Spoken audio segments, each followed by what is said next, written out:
there are absolutely people who are ready and willing to go up and take on the corporate interests. They are absolutely out there. But they don't just put themselves in charge. That's our job. It's our job to stop just taking hits, speak up for ourselves, and stop carrying water for big money that doesn't care about us. Hi, I'm a small farmer, and there's been a lot of news lately about how farms are struggling because of big corporations. And yeah, that's absolutely true. So I wanted to take a little bit of time today to dig deeper into that, because there's more going on here than you might see at first. I see so many people frame this corporate power problem as something that we are helpless against, and that is absolutely not true. There is so much that we can do as farmers and as the public to do something about this corporate power problem. The only question is if we'll do it. Second, while it's really important for us farmers to acknowledge that we have this problem, I think it's really easy for us to lose sight of the fact that it's not just us, it's everybody in the United States. Bankruptcies are on the rise for everybody. Falling behind on loans is on the rise for everybody.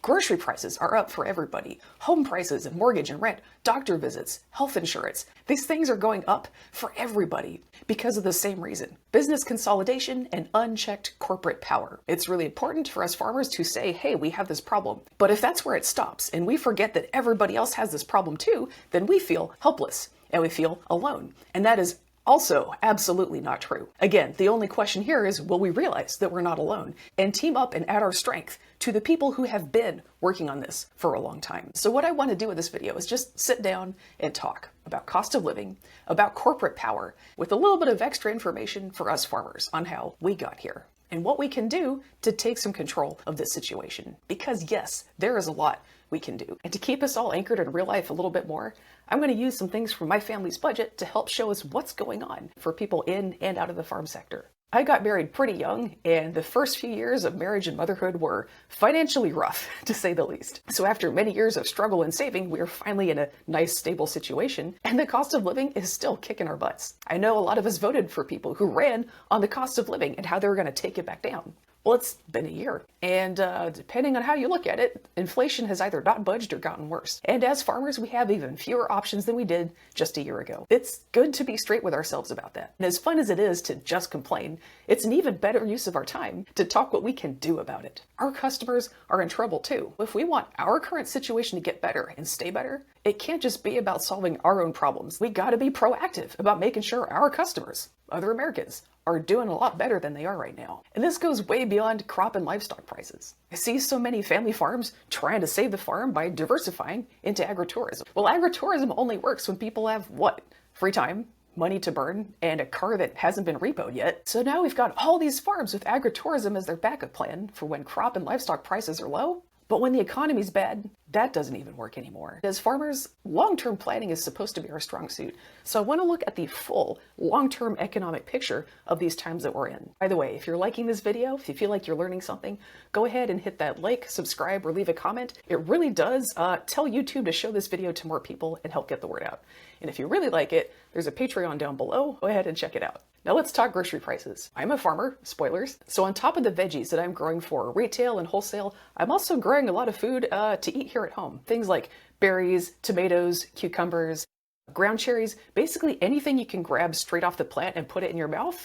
It has a place in my home. I've been out here building out my wholesale veggie business this year, so that's where a lot of my time and energy has gone this season, but I still managed to come up with a low four-figure amount of DIY self-grown veggies this year. And after growing that much of our own food, our grocery bill was still crazy. It's up nearly 50% from what we were paying in 2021. Now for us, we have a tween who became a teenager in that time, so that's obviously where a lot of that came from for us. But it is not just that, this is happening to everybody. Grocery prices are up about 20% since 2021. So all of our dollars are buying way less food. We got the double whammy of more mouth to feed while grocery prices were on the rise. It's been yikes. We get as much as we can from Costco, but the closest one for us here in Fayetteville is over an hour away. By the way, Costco, if you're watching, I know it looks in your marketing data like there aren't enough people in Fayetteville to support a store, but that's because those data tend to leave out people who live on military bases, and here in Fayetteville, that's a huge portion of the town. Bring us a store. We'll have fun, I promise. Think about it at least. Now here's what lawmakers can and should be doing about all of this. This rise in grocery prices is not making it to the farms, right? And that's because we know that a lot of these price increases are coming from food and grocery businesses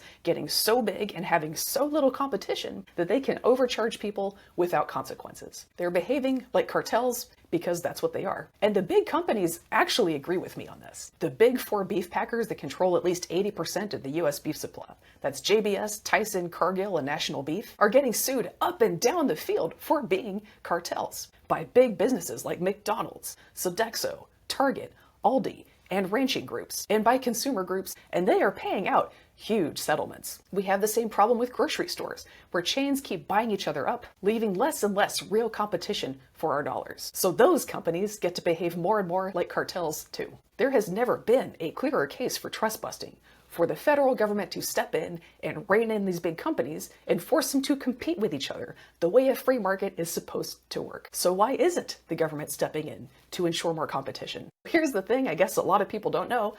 The federal government was stepping in to ensure more competition. Just last year, it blocked 2 huge grocery chains from merging because that would have driven up prices even further. It also stopped drug companies from buying each other up, and the Federal Trade Commission was gearing up for one of the holy grails of modern US trust busting, bringing major poultry companies like Tyson and Purdue to heel over how they are treating their chicken farmers. These are powerful companies with armies of lawyers. It takes years to prepare and years to follow through, and it was already underway. So then what happened? Well, people voted to end it. All those antitrust wins that we just talked about happened under Biden. Now what we have instead is Trump says he's investigating the beef packers. Unfortunately, these investigations often tend to go nowhere, especially when the companies being investigated gave the president $5 million.